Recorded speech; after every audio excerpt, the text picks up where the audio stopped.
All right, let's pull back the curtain on a little bit of the magic that happens behind pretty much every app or website you use. We're going to talk about database objects, which I know sounds super technical, but they're really just the basic building blocks that store and manage, well, all the world's data. Seriously, think about it for a second. You fill out a form online, you buy something, you sign up for a newsletter, you click that submit button, and poof, your information just vanishes somewhere. But where does it actually go, and how in the world does anyone ever find it again?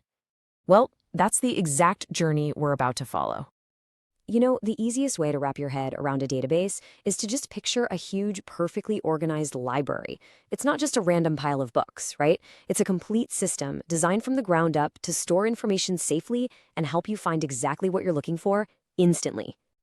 So, if the database is our library, then these database objects are just all the different tools we use to make the library work. They're the bookshelves, they're the librarian's checkout desk, they're the card catalog, even the final printed out summary you might get. Each one has a very specific, very important job to do. Okay, so first things first, how does information even get into our library? This part of the journey is all about input and storage. It's about getting the data onto the shelves in the right way right from the start. Let's start with the form. The best way to think of a form is like the friendly librarian at the front desk. It's this really easy-to-use screen that helps you add a new book, or in our case, a new piece of data, without you having to know anything about how the whole shelving system works. It just guides you right through it. And here's what one looks like in the real world. See how clean and simple it is? A form just asks for exactly what it needs. Right here, it's just a student's name and age. You fill in the boxes, and the form does all the heavy lifting of getting that info filed away correctly. So, where does that information actually go?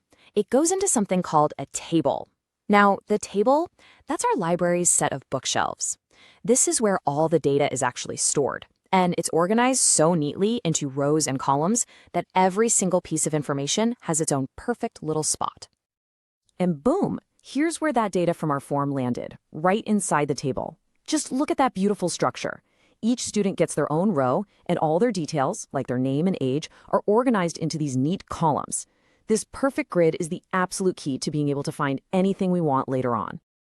Okay, so our information is all stored and organized on the shelves. But what good is a library if you can't find anything, right? So the next part of the journey is all about asking the right questions so we can get the answers we need. And that is the job of the query. A query is basically the library's super powerful search engine. You don't have to wander up and down the aisles yourself. You just tell the query exactly what you're looking for, and it zips off and finds that specific information from all of those tables for you. So here's our full student table again. We've got Alice, Bob, and Charlie. Now, let's say we don't want to see everybody. We have a very specific question we want to ask. The question we're asking our database is simple. It's direct. We're just saying, hey, show me all the students who have an age greater than 18. We're not interested in everyone, just the people who meet this one condition. And just like that, the query does its job.